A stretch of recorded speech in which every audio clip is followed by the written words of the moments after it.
Good morning guys. Good morning dyan sa Pilipinas at good morning dito sa Middle East, dito sa Saudi Arabia. Grabe guys, so ang ganda kasi alas 5:30 pa lang dito guys. Tapos ko lang nagluto ng almusal nila. So yan po. Diba?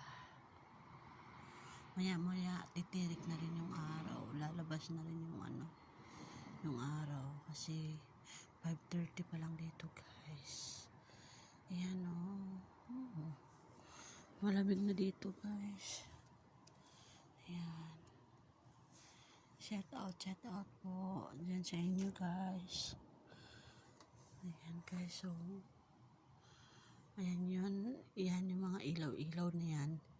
Yan yung mga hotel kasi malapit kami sa kalsada.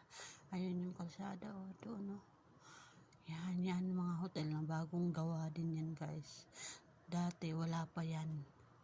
Ayun, wala pa.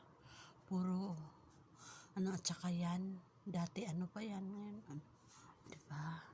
Marami nang nagbago.